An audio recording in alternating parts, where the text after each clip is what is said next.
maybe it's the little boy that washed up on the shore, or it's the shooting that just happened. Or maybe it's politicians running amok because our elections are coming up. But there's one thing that's hiding just underneath the storm of a big problem that we haven't really realized is going on. And it's the loss of our art programs. Art is the backbone of all learning, expression, and creativity. And so I bring to you the importance of art. And so I want to talk to you about some, like my peer review, so what I got from asking a bunch of people, do you think art is important? And then I want to talk to you more about how art is incorporated in all kinds of learning and all kinds of different just areas. And then I want to talk about how art has started different movements, and then I want to get into how we can save it. And so for my peer review, when I asked a bunch of people, is art important? I got, art is important, but it's not for me. Art is just drawing and painting. It's just a class that people take to waste time. It's just an easy grade. But art to me is so much more important than that because of the different areas that it's in. According to debate.org, when asked, is art important, 77% of people said that art was important, but another 23% said that it wasn't at all. It shouldn't be even in high school. It's something but a waste of money. And so art is incorporated into many different things. It's incorporated into math. You see, art is not something that you just wing. It's not something you do. It's something you have to plan out. When you look at Fibonacci numbers, you look at the 1, 3, 7, and you continue on and so forth. It's the study of spirals. And so when you look at nature and you look at a pine cone, the spirals in which they grow are Fibonacci numbers. Well, you wouldn't really realize that if you weren't looking at the spirals of the plants. Or what about geometry, the study of shapes? See, if we didn't have shapes at all, then we wouldn't have the numbers that make them so important. And it's in our architecture. When you think of different cultures, different areas, when you think of Paris, you think of the Eiffel Tower, you think of this humongous art sculpture that's just like miles high, that took years and years to build and design. And then look at our archaeology. Without our artifacts or our pieces of art buried for hundreds of years, we wouldn't know other things about the past. You see, we dig out art, and what's important about an artifact? What's important about a little piece of art? Well, you can learn different things about it. You can learn as what kind of materials were made, or what kind of materials did they even have at that time? What kind of things did they do with it? And then even what tools were available to them to make art. Art raises with technology. The more we have technology, the more we can create different pieces of art. And it's in our culture. You see, culture is our art. Culture is just a stylization of our art compared to someone else's. It's in our buildings, it's in the way we dress, it's in the things that we have on TV, it's in just the way we talk. There are different forms of art that are just stylized to where we are.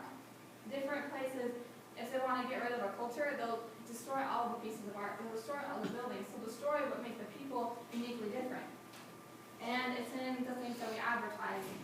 I mean, if we want to get a point across, we'll get an advertised for it, and say we see a really neat commercial about a vacuum cleaner, and then we want to buy that vacuum cleaner because maybe it's visually appealing.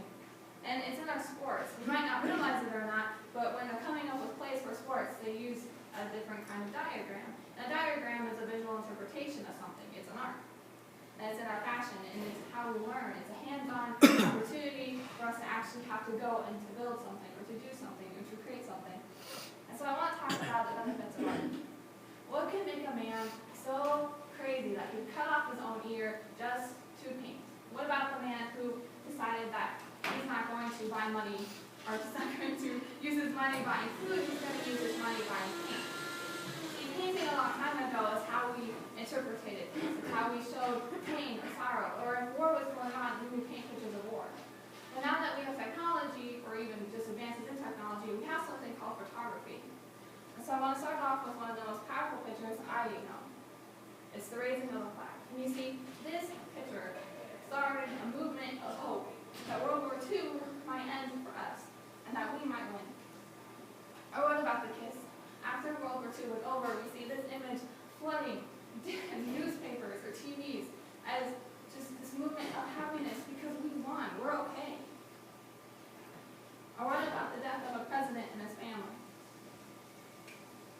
What about the Vietnam War, the first war that was ever publicly just put out there? The first time that war photography really took off. It started a movement of peace, not war, or flower power. It started this nationwide movement to stop wars because we finally see what war is doing. just terrible things that happen. They involve pain and suffering. This right here is my favorite picture of all time. In 1994, Russia invaded a neighboring place called Czechoslovakia, I believe. And you see, war is pain. War is not easy. But a man would go up to an abandoned piano to get away from what he was going through. And that is powerful. Well, what about the first time you ever saw the moon?